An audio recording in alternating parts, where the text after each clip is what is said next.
Welcome to another tutorial of the Netbeans series. In this episode, we will be showing you how to use the hover bar. This bar is basically a bar that's at that bottom over here at your screen of your GUI, and once you hover over these items, it will basically display a little message saying what they actually do. This will avoid adding titles to them, and also it provides a short description of what the buttons do instead of going to the help menu. So you want to start off by grabbing a text field and adding it at the corner of your GUI.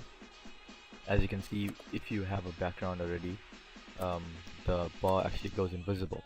So what you're going to do is you're going to select this bar and move it up above your background layer. This will make it visible. Afterwards, you want to stretch it out across your GUI. Once it's across your GUI, you want to edit the variable name. So right click and change variable name. We're going to call it hover bar. Click OK, and now you want to start editing properties for this bar. So right click it, go down to properties. Once the properties menu has opened, you can now edit properties by selecting and centering the text from horizontal alignment to center. Once that's done, you want to take out the text that's already in there, so go down to text, click the text and remove it by backspacing.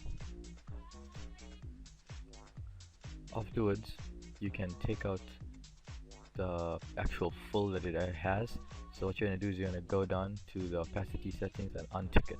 This will make the layer invisible and only show the text that's in it. So now that you have that done, you want to remove the border that it actually has and doesn't make it look sleek enough. So you want to remove this border if you want by going up to border, selecting the border and going up to no border. This will take out the border, and now you can see it's very small. So you want to go down to the layer tab, the layer properties, and select the preferred height to 18. By selecting it to 18, it now makes the perfect size, offset, and it's perfectly centered into your screen. Now we can begin the coding. Basically, you want to go and right click it, go to event, and you can see there's a lot of menus and items that you could do for input methods, key pressed, wheel mouse and whatnot.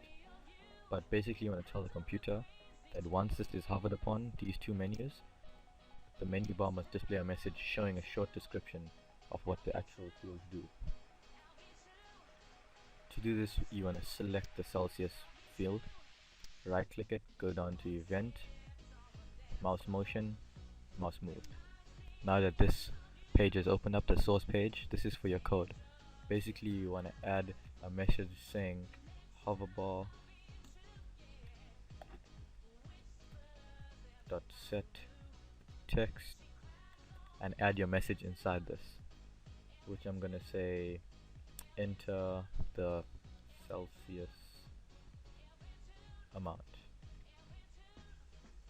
Now that is done, you want to add a semicolon at the end. Basically the set of codes says that once this is hovered upon, the help bar will set its text as enter Celsius amount. You can now do this for the second one, which is Fahrenheit. I'd like to copy this. Always do copy and paste. It's very fast. And I want to change this to Fahrenheit, so I can just copy that. Now you're done. You can go back to the design view and we can test this out by compiling and building our jar file.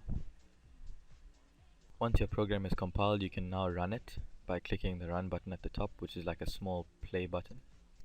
This will now run your project. As you can see now that it's popped up, it can now run, and after hovering over the two buttons or two fields, the bottom bar over here changes. But now you can barely see this, so you want to change the color. So now, just to see what this is going to look like, I'm going to type in test. So you can barely see that. I'm going to now open up the properties, go to foreground color, and click this little button over here. Go to the colors, and I'm going to make it blend with the actual scheme that we already have, the color scheme. Make it a bit darker. That should be good. Right. Let's check out it looks. Now, what I want to do is I want to edit the text and the font so I can turn it up to about Arial, maybe. Arial looks good. Let's keep it as Arial, and you can go ahead and run your program. It automatically saves it.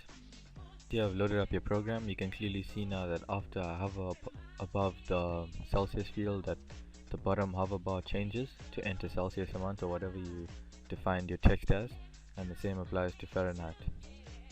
Thank you for watching the tutorial. Our next episode will be coding the calculator for the conversion.